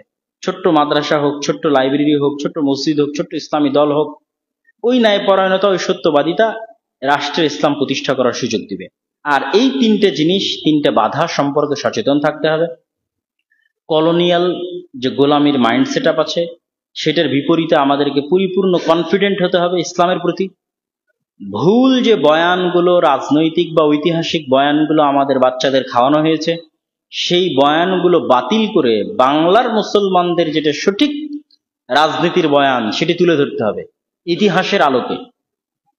3 নাম্বার, রাষ্ট্রের যে কাঠামোগত ইসলাম বিদ্বেষ আছে, যেটা হাসিনার আমলেও ছিল, এখনো আছে, হাসিনার পূর্বেও ছিল, এটি রাষ্ট্রের কাঠামোগত ইসলাম বিদ্বেষ, সেটির বিরুদ্ধে আমাদেরকে লড়াই এবং ফাইট করতে হবে। আর সর্বশেষে আবারও বক্তব্য যেটা দিয়ে শুরু করেছিলাম সেটা দিয়েই শেষ করি। সেটি হচ্ছে, আমরা 1947-এ স্বাধীন হই, 1971-এ স্বাধীন হই। ব্রিটিশরা দ্বিতীয় বিশ্বযুদ্ধের পর যখন দেখলো এই সমস্ত দেশকে তাদের কন্ট্রোলে রাখা যাবে না, এই দেশগুলোকে স্বাধীন করে দিতে হবে, তখন তাদের সিস্টেম বাকি রেখে কিভাবে স্বাধীনতা দেওয়া যায় তার জন্য তারা থিওরি খুঁজে। এই জন্য সিস্টেম ব্রিটিশদেরই, শুধু তারা চলে গেছে। বাংলাদেশ আর্মি পাকিস্তান আর্মির খণ্ডিত অংশ, পাকিস্তান আর্মি ইন্ডিয়ান আর্মির খণ্ডিত অংশ, ইন্ডিয়ান আর্মি ব্রিটিশ আর্মির খণ্ডিত অংশ। এই জন্য বাংলাদেশ আর্মির যত ল আছে তার সবগুলোর শুরু হয়েছে ব্রিটিশ আর্মিতে। বাংলাদেশের আইন ব্যবস্থা, বিচার ব্যবস্থায় যত বিধিবিধান আছে, যত ধারা আছে, পুলিশ আইন বলেন, সমাজ আইন বলেন, যা আইন বলেন, সবগুলো হয় 1860, 1870, মানে ব্রিটিশ। ওই আইনকে ফলো করেই ব্রিটিশের খণ্ডিত রূপ ইন্ডিয়া, ইন্ডিয়ার খণ্ডিত রূপ পাকিস্তান, পাকিস্তানের খণ্ডিত রূপ বাংলাদেশ। তথা সিস্টেম ওটাই থেকে গেছে, যে গোলামির সিস্টেম সেটি থেকে গেছে। মুসলমানদের কাঙ্ক্ষিত যে চাওয়া, সেটি প্রতিফলিত হয়নি এবং প্রস্ফুটিত হয়নি। শেষে আরো একটা কথা বলি, যে ইসলাম যদি রাষ্ট্রে প্রতিষ্ঠা হয়, তাহলে ভয়ের কিছু নাই তো, ভীতির কিছু নাই তো। ইসলামের যে এই যে ইসলামোফোবিয়া, যে ইসলাম রাষ্ট্রে চলে গেলে এই হবে সেই হবে, ইসলাম রাষ্ট্রে চলে গেলে ভয়ের কিছু নাই, ভীতির কিছু নাই। বরং ইসলাম যতটা সুন্দরভাবে, যতটা ন্যায়পরায়ণতা এবং ইনসাফের সাথে রাষ্ট্র পরিচালনা করতে পারবে, আমি উদাহরণের জন্য এটি বলি যে আজকের আমেরিকাতেও যদি ইসলামিক খেলাফা প্রতিষ্ঠা হয়, তাহলে আমেরিকার মানুষরা এখনকার চেয়ে বেশি ভালো থাকবে। কোন দিক দিয়ে ভালো থাকবে ভাই? আমেরিকায় তো সবকিছু আছে, একটা দিক দিয়ে ভালো থাকবে। আমেরিকার এখন যা সবকিছু আছে সেগুলো তো থাকবেই, আর একটা দিক দিয়ে ভালো থাকবে, সেটা হচ্ছে অর্থনৈতিক স্বাধীনতা। সুদে অর্থনৈতিক স্বাধীনতা নাই, সুদে গোলামি আছে। গোলামি পৃথিবীর সব মানুষের জন্য, ইহুদি, বৌদ্ধ, হিন্দু, খ্রিস্টান, সবার জন্য। এই জন্য আপনি ইংল্যান্ডে যান, ইউরোপে যান, আমেরিকাতে যান, মানবাধিকার আছে, কিন্তু আপনি অর্থনৈতিক স্বাধীনতা খুঁজে পাবেন না। সারা জীবন ইনকাম করে আপনি একটা বাড়ি ক্রয় করতে পারবেন না। যে কোনো প্রবাসীকে জিজ্ঞেস করতে পারেন, অর্থনৈতিক স্বাধীনতার লিমিটেশন আছে। এটি শুধু অর্থনীতির কুফল। তা আমেরিকায়, ইংল্যান্ডে, ইউরোপে যদি ইসলামী অর্থনীতি প্রতিষ্ঠিত হয়, তো ওই দেশের ওই অঞ্চলের মানুষরা অর্থনৈতিক স্বাধীনতা ভোগ করবে, অর্থনৈতিক গোলামি থেকে মুক্তি পাবে। এরকম আরো অসংখ্য পয়েন্ট আছে। তো ইসলাম রাষ্ট্রে গেলে কল্যাণই কল্যাণ, সমগ্র পৃথিবীর জন্য কল্যাণ। তো আল্লাহ সুবহানাহু ওয়া তাআলা আমাদেরকে ইসলামের জ্ঞান চর্চা করার এবং এই ধরনের যে অনুষ্ঠানগুলো হচ্ছে, এগুলোকে আরো সামনে কিভাবে টিকিয়ে রাখা যায় গ্রুপ স্টাডির মাধ্যমে, বইভিত্তিক গ্রুপ স্টাডি। এই যে যেমন যারা দিনী সার্কেল আইসি, শুধু এরকম বাৎসরিক বা মাসিক এরকম অনুষ্ঠান না করে, সাপ্তাহিক হোক, ষান্মাসিক হোক, 15 দিন হোক, 1 মাস হোক, বইভিত্তিক গ্রুপ স্টাডি করতে হবে। অসংখ্য গ্রুপ স্টাডি হোক, সমস্যা নেই। রাজশাহী বিশ্ববিদ্যালয়ে 10টা, 15টা, 20টা হোক। যখনই আপনি বইভিত্তিক জ্ঞান অর্জন করবেন, তখন ওই জ্ঞানটা হবে টেকসই এবং স্থায়ী। এবং এই যে ওপেন দাওয়াতি প্ল্যাটফর্ম তৈরি হয়েছে, এটা আল্লাহর পক্ষ থেকে একটি নিয়ামত। এই নিয়ামতের যদি আমরা অবমূল্যায়ন করি, অথবা এই নিয়ামতকে যদি আমরা নষ্ট করি, বা এই নিয়ামতের যদি আমরা খেয়ানত করি, তাহলে এই নিয়ামত আল্লাহ একসময় উঠিয়ে নেবে। আর যদি এই নিয়ামতটার আমরা যত্ন নিই এবং এটির সাথে বাড়াবাড়ি না করি, যে নির্দিষ্ট একটা দল বা নির্দিষ্ট একটি সংগঠন বা কোনোভাবে একটা এমন একটা সিচুয়েশন তৈরি করা হলো যে ওপেন যে দাওয়াতের যে প্ল্যাটফর্মটা আছে, সেই ওপেন দাওয়াতের প্ল্যাটফর্মটা নষ্ট হয়ে গেল, তখন এই নিয়ামতটা কিন্তু উঠে যাবে। তো ছাত্র ভাইদের প্রতি উদাত্ত আহ্বান থাকবে, এই ওপেন দাওয়াতের যে প্ল্যাটফর্ম এখন সূচনা হয়েছে সারা বাংলাদেশের বিভিন্ন শিক্ষা প্রতিষ্ঠানে, এটিকে আপনারা ন্যায়পরায়ণতার সাথে, সত্যবাদিতার সাথে ধরে রাখার চেষ্টা করেন। কারোর প্রতি অন্যায় করিয়েন না, জুলুম করিয়েন না, যেন আল্লাহ সুবহানাহু ওয়া তাআলা এই নিয়ামতটা আমাদের মধ্যে থেকে উঠিয়ে না নেয়, বরং এই দাওয়াতি কাজে আল্লাহ আরো বরকত দান করেন। বলেন আল্লাহুম্মা আমিন। এই বলে আমি আপনাদের প্রশ্ন উত্তরের জন্য সুযোগ দিচ্ছি। আমার বক্তব্য আমি শেষ করলাম, যে কেউ প্রশ্ন করতে পারেন। আসসালামু আলাইকুম।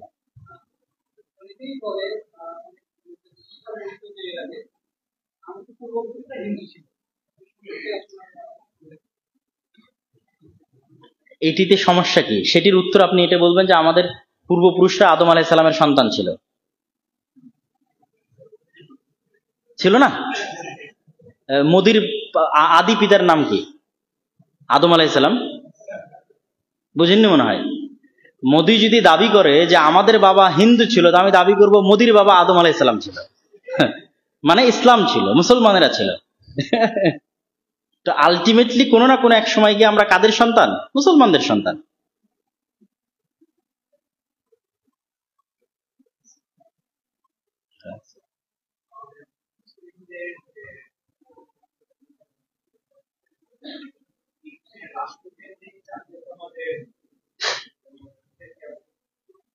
আরো খুলে প্রশ্ন করেন, কোনো সমস্যা নেই।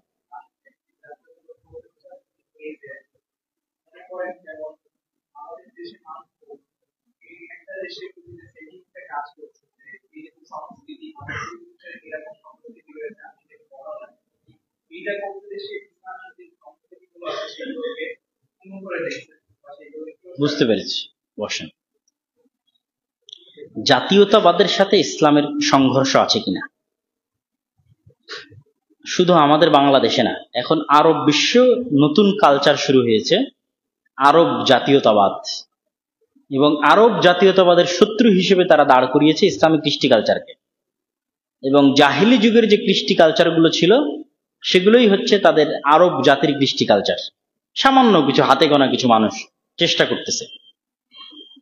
তো আমি যেটি বলতে চাইবো যে রাসূলুল্লাহ সাল্লাল্লাহু আলাইহি ওয়াসাল্লামের পরে ইসলাম যখন বিভিন্ন দেশে প্রবেশ করেছে, ওই সমস্ত দেশের মুসলমানেরা এমন ভাবে ইসলামকে গ্রহণ করেছে যে তারা তাদের ইতিহাস তো বহু দূরের কথা, নিজস্ব ইতিহাস তো বহু দূরের কথা, নিজস্ব সংস্কৃতি তো বহু দূরের কথা, নিজের ভাষা পর্যন্ত ছেড়ে দিয়েছে।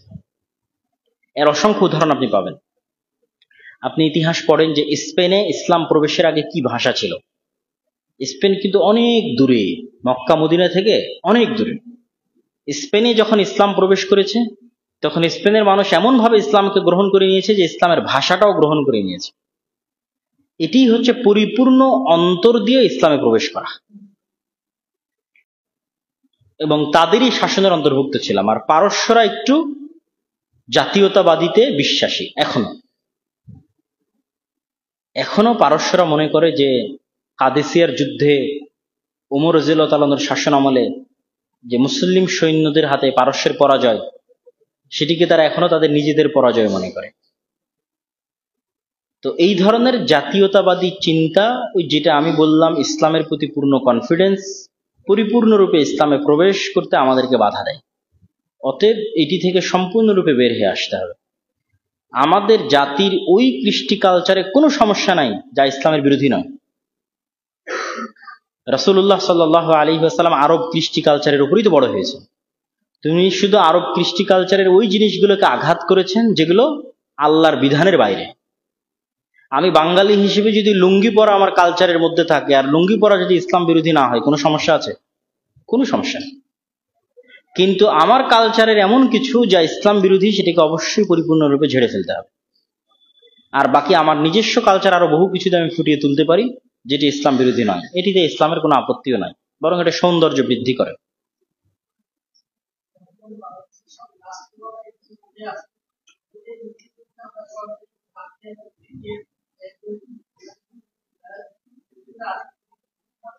অবশ্যই সরকারি চাকরিতে অংশগ্রহণ করাতে আমরা কোনো সময় নিরুৎসাহিত করিনি। তো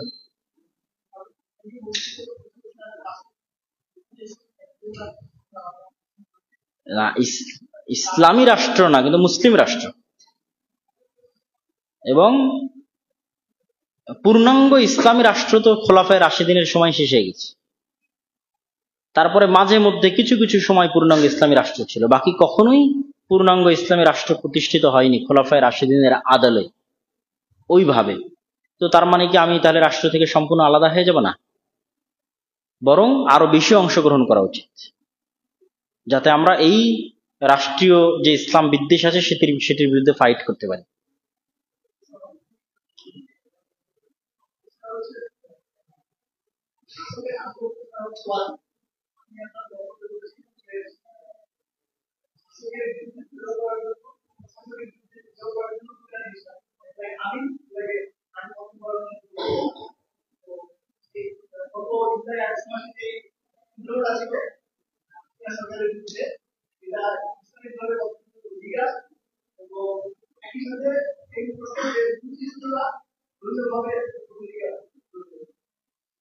এই ভাইয়ের প্রশ্নের উত্তর দেওয়ার আগে আপনাদেরকে আরেকটা মজার জিনিস বলি। সেটি হচ্ছে, রাষ্ট্রের উত্থান পতন ইসলামের ইতিহাসে অসংখ্য দেখতে পাবেন। যেমন ওমাইয়াদের বিরুদ্ধে আব্বাসীরা বিদ্রোহ করেছে, আব্বাসীরা বিদ্রোহ করে ক্ষমতা দখল করে নিয়েছে। আবার আব্বাসীদের বিরুদ্ধে আর কেউ বিদ্রোহ করেছে, তারা বিদ্রোহ করে ক্ষমতা দখল করে নিয়েছে। তো বিদ্রোহ, ক্ষমতা দখল, পাল্টা দখল, এটি চলতেই থাকে। ইসলামের যে মূলনীতিটা আমরা তুলে ধরেছি আমাদের বক্তব্যে, সেই মূলনীতিটা হচ্ছে, এখন যে আমরা ডক্টর ইউনূস সরকারের আনুগত্য করছি, সেটি কোন মূলনীতির ভিত্তিতে? বোঝেননি মনে হয়। ওই সেম মূলনীতির ভিত্তিতে। না হলে তো আমি বলতাম যে না, ডক্টর ইউনূসকেও মানি না। কিন্তু ইসলামের যেটি মূলনীতি, সেটি হচ্ছে যে কেউ যদি আর এক ক্ষমতাকে ফেলে দিয়ে নিজে ক্ষমতা দখল করে, তো যে দখল করেছে তোমরা তারই আনুগত্য করো। কেন? ইসলামের শান্তি এবং নিরাপত্তা হচ্ছে সর্বাগ্রে। তাহলে ইনস্ট্যান্ট এতগুলো ইসলামী দল, ইসলামী আন্দোলন, মসজিদ, মাদ্রাসা ডক্টর ইউনূসের আনুগত্যের প্রতি স্বীকৃতি দিল কেন? সামগ্রিক শান্তি এবং নিরাপত্তা বজায় রাখার খাতিরে। আর এই ধরনের যে গণ অভ্যুত্থান এবং গণ আন্দোলনগুলো সংঘটিত হয়, এই গণ অভ্যুত্থান বা মুক্তিযুদ্ধের মতো যে যুদ্ধ, এগুলোকে সবসময় আপনি রাজনীতিকে ফতোয়ার বেড়া জালের মধ্যে আটকে রাখতে পারবেন না। আপনি যতই ফতোয়া দেন যে এটা চলবে না, এটা চলবে না, কিন্তু এটা ঘটে যাবে। তো যখন এটা ঘটে যাবে তখন সেটির প্রতিও আনুগত্য প্রদর্শন করাই হচ্ছে ইসলামের বিধান।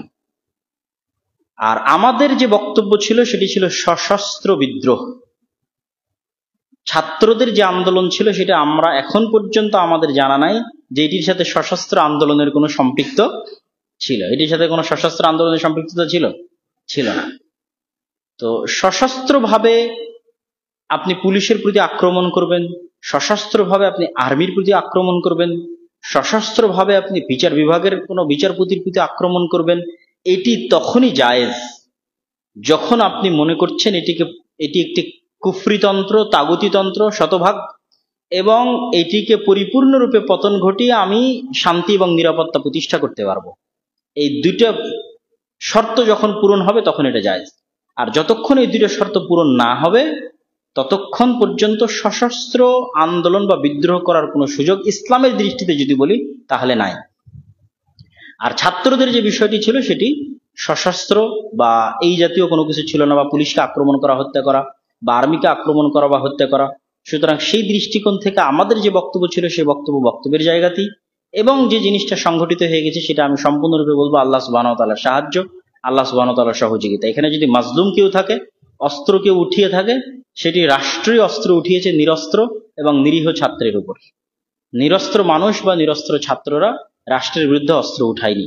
সুতরাং এখানে যদি নিহত থাকে তাহলে ছাত্র, হত্যাকারী যদি থাকে তাহলে রাষ্ট্র, মাজলুম যদি থাকে তাহলে ছাত্ররা, দেশের জনগণেরা, জালেম যদি থাকে তাহলে রাষ্ট্র। জি ভাই, বলবো, শুনবো, বসেন।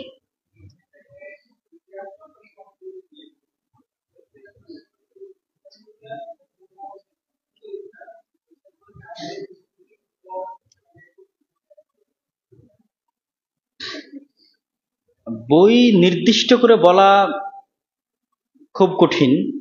আপনি অসংখ্য বই পাবেন, বাট সামগ্রিক ইতিহাসের জন্য যদি বলি তাহলে আল বিদায়া ওয়ান নেহায়া, ইমাম ইবনে কাসির রাহিমাহুল্লাহ পৃথিবীর ইতিহাসের শুরু থেকে নিয়ে ওনার সময়কাল পর্যন্ত, আল বিদায়া মানে স্টার্টিং, আর নেহায়া মানে এন্ডিং, শেষ। পৃথিবীর শুরু থেকে নিয়ে শেষ পর্যন্ত এক বিশাল ইতিহাস উনি রচনা করেছেন, এবং পরবর্তীতে যত ইতিহাসের গ্রন্থ মানুষ লিখেছে তাদের রেফারেন্স বুক হিসেবে তারা কোন বইটিকে ব্যবহার করেছে? বিদায়া এবং নেহায়াকে ব্যবহার করেছে, যারাই লেখুক না কেন। তো আপনি যেহেতু বিদায়া এবং নেহায়া রেফারেন্স বুক, সেহেতু এটিকে এক নম্বরে রাখতে পারেন। আর বাজারে যত ধরনের ইতিহাসের বই পাওয়া যায়, হাদিসের সহি এবং জয়ীফের মতো ইতিহাসের সহি এবং জয়ীফ নির্ধারণ করা জটিল, এবং ইতিহাসের বিষয় কিছুটা উন্মুক্ত। ইতিহাসের বিষয় কিভাবে সিদ্ধান্ত নেবেন? 5 ধরনের, 10 ধরনের, 3 ধরনের অ্যাঙ্গেল থেকে যারা ইতিহাস লিখেছে সেই ইতিহাসগুলোকে পড়তে হবে। মুসলিম ইতিহাসরা এক অ্যাঙ্গেলে লিখবে, ইউরোপিয়ান যারা ইতিহাসবিদ আছে পিকে হিট্টির মতো তারা আর এক অ্যাঙ্গেলে লিখবে, আগের যুগে যারা ইতিহাস লিখেছে তারা এক অ্যাঙ্গেলে লিখবে, এখনকার যারা ইতিহাস লিখছে তারা আর এক অ্যাঙ্গেলে লিখবে। এরকম 3-4টা ধরনের ইতিহাসের বই যদি আপনি সামনে রাখেন, তুলনামূলক পর্যালোচনা করেন, তাহলে আপনি অন্তত একটা সামারিতে পৌঁছতে পারবেন যে কোনটা সঠিক কোনটা ব্যাঠিক। ইতিহাসের ক্ষেত্রে এরকম তাহকিক নাই যে এটা সহি বা এটা জয়ীফ, ঠিক যেমন হাদিসের ক্ষেত্রে আছে। তবে ইতিহাসের বইয়ে যদি হাদিস ব্যবহৃত হয় তাহলে সেই হাদিসের তাহকিকের জন্য আপনি মুহাদ্দিসদের বইয়ের অনুসরণ করবেন। বাকি ইতিহাসের বই যেটা ভালো লাগে বাজার থেকে কিনে নিয়ে পড়তে পারেন। যাচাই বাছাইয়ের জন্য তুলনামূলক পর্যালোচনা করতে হবে। উপমহাদেশের ইতিহাসও এই ধরনের যত বই বাজারে আছে,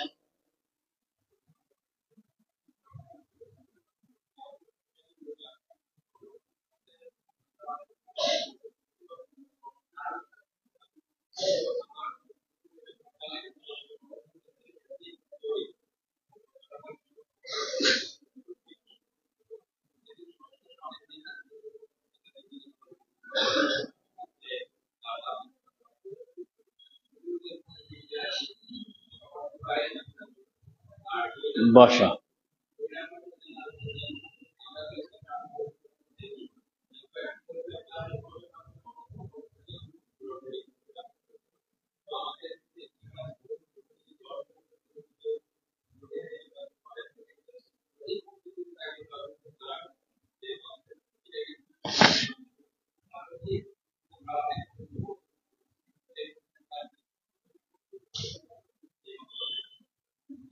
প্রথমত গণতন্ত্রের বিষয়ে যেটা প্রশ্ন করেছেন সেটির বিষয়ে গণতন্ত্র অ্যাজ এ মতবাদ, অ্যাজ এ তন্ত্র, এটি রাষ্ট্র পরিচালনার একটা সিস্টেম। আর ইসলামের রাষ্ট্র পরিচালনার সিস্টেম সম্পূর্ণ ভিন্ন, নিজস্ব এবং স্বাধীন।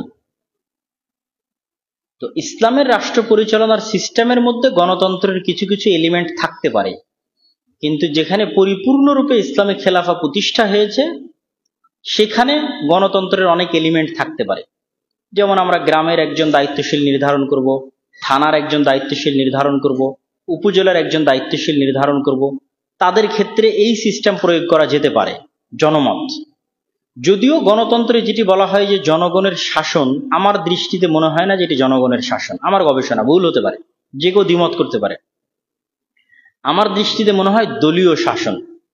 যদি জনগণের শাসন হতো তাহলে রুট লেভেল থেকে উঠে আসতো, টপ লেভেল থেকে আসতো না। রুট লেভেল থেকে উঠে আসা বলতে আমি কি বুঝাচ্ছি, যে আজকে গণতন্ত্র যেই সেন্সে আমরা বুঝি যে জনগণের শাসন, সেই সেন্সে যদি গণতন্ত্র প্রতিষ্ঠা করতে চাই বাংলাদেশে, তাহলে রুট লেভেল থেকে উঠে আসতে হবে, বা পৃথিবীর যে কোনো দেশে। রুট লেভেল বলতে একটা গ্রামের মানুষ একত্রিত হয়ে তাদের গ্রামের প্রতিনিধি নির্ধারণ করবে। এইভাবে প্রত্যেকটা গ্রামের মানুষ একত্রিত হয়ে তাদের গ্রামের প্রতিনিধি নির্ধারণ করবে। গ্রাম প্রতিনিধি তার ইউনিয়ন প্রতিনিধি নির্ধারণ করবে। যতগুলো গ্রামের প্রতিনিধি হয়েছে তারা একত্রে বসে তাদের মধ্যে থেকে একজন ইউনিয়ন প্রতিনিধি নির্ধারণ করবে। সকল ইউনিয়ন প্রতিনিধি একত্রিত একজনকে উপজেলা প্রতিনিধি নির্ধারণ করবে। সকল উপজেলার প্রতিনিধি একত্রিত একজনকে জেলা প্রতিনিধি নির্ধারণ করবে। সকল জেলা প্রতিনিধি একত্রিত একজনকে রাষ্ট্রের প্রধান নির্ধারণ করবে। এটা হলো একদম প্রকৃত অর্থে জনগণের শাসন। আমি ইসলামের শাসন বলিনি, কিন্তু বাস্তবে ইন রিয়েল ফ্যাক্ট এটা হলো জনগণের শাসন। আর এখন যেটা চলতেছে এটা হচ্ছে দলের শাসন, দলীয় শাসন।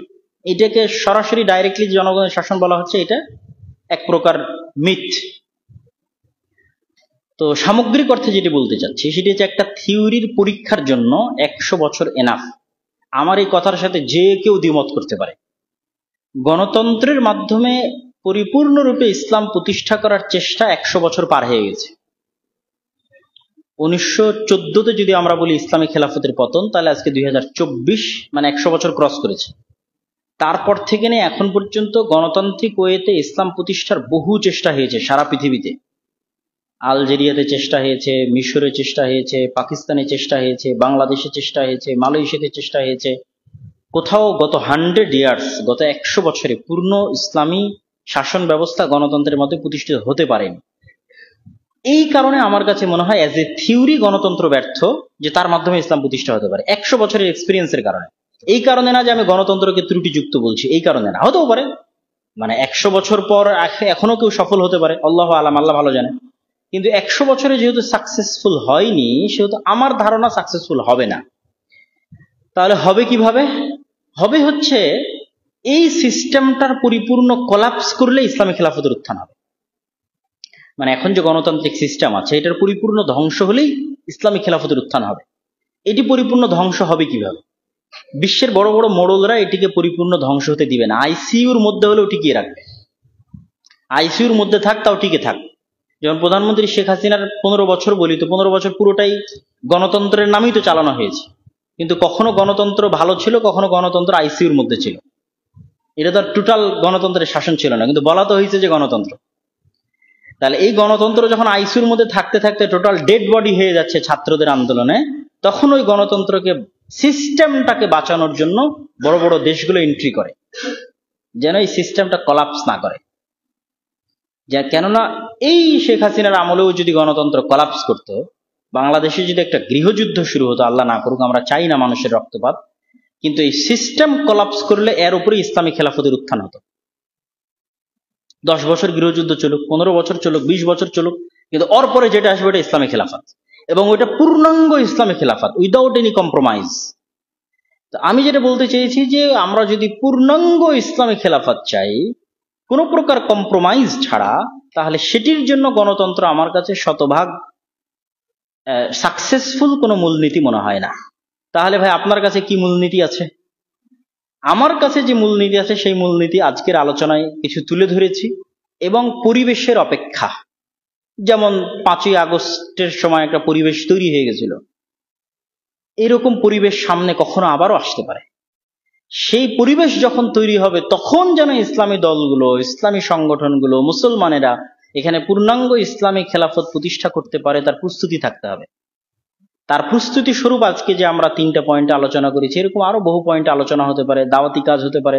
সেই ন্যায়পরায়ণতা এবং সত্যবাদিতার যে পয়েন্টগুলো বলেছি, এগুলোর পূর্ণ প্রস্তুতি থাকতে হবে যেন পরিবেশ আসলে যেন প্রতিষ্ঠা করা যায়।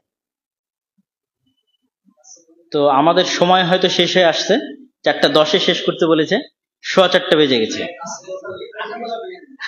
হ্যাঁ, আজানের সময় হয়ে গেছে। আচ্ছা, একটা লাস্ট 1 মিনিটে কোশ্চেন নেবো। আর কারো কোশ্চেন পার্সোনালি সালাতের পরে আমি শুনবো, আজান দেবে। কি বল?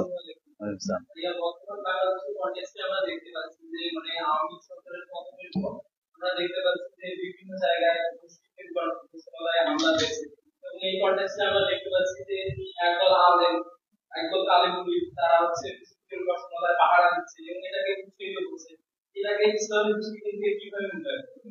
আর দ্বিতীয় আরেকটা কথা হচ্ছে, মানে বাংলাদেশে যখন মুসলিম এবং বিরোধী যারা আছে তারা তো কেউ এখানে জিজিয়া দিয়ে থাকছে না, এটা কোনো ইসলামী রাষ্ট্র না, এটা মানে তারা ইসলামী রাষ্ট্রের অবস্থায় নাই, তারা একটা সেকুলার রাষ্ট্রের সাথে কাইন্ড অফ চুক্তিবদ্ধ অবস্থায় থাকলে আছে, তাহলে নাই। তবে সেই ক্ষেত্রে মানে তাদের সাথে এখন আমাদের মানে বর্তমান বাংলাদেশের প্রেক্ষাপটে আমাদের মানে বসেন, আমি প্রশ্ন বুঝেছি, বসেন। কেউ যদি মনে করেন তাদের প্রশ্নালয়ে হামলা করে, কেউ যদি তাদের ভিত্তি ভাঙে, এই জায়গায় আমরা কিভাবে মূল্যায়ন করবো ইসলামের? বসেন। রাসূল সাল্লাল্লাহু আলাইহি সাল্লামের একটা হাদিস আছে যে মুসলমানেরা তাদের জিম্মায় সমান। এটি খুবই শর্ট একটা হাদিস, কিন্তু অনেক অর্থবহ। যখন উনি মক্কা বিজয়ে প্রবেশ করেন তখন ঘোষণা দিয়ে দিলেন মুসলমানেরা তাদের জিম্মায় সমান। একটা রিক্সা চালকও যদি বলে আমি এই মুশরিককে নিরাপত্তা দিলাম, তাহলে ইসলামী রাষ্ট্রের রাষ্ট্রনেতা ওই রিক্সা চালকের নিরাপত্তা মানতে বাধ্য। মানে মুসলমানদের মধ্যে নিরাপত্তা প্রদানে, জিম্মা গ্রহণে সকল মুসলমান সমান। একটা মেথর মুসলিম এসে যদি বলে যে আমি এই মুশরিককে নিরাপত্তা দিয়েছি, আর গায়ে যেন কেউ আঘাত না করে, তাহলে রাষ্ট্রনেতার দায়িত্ব, অন্য মানুষ তো বহু দূরের কথা, রাষ্ট্রনেতাকেও এটা মানতে হবে। এই ঘোষণা মুহাম্মদ সাল্লাল্লাহু আলাইহি ওয়াসাল্লাম যখন মক্কা বিজয় করেন তখন দিয়েছেন। তো আমাদের এটা পূর্ণাঙ্গ ইসলামী রাষ্ট্র না, কিন্তু এখানে মুসলমানেরাই বসবাস করে।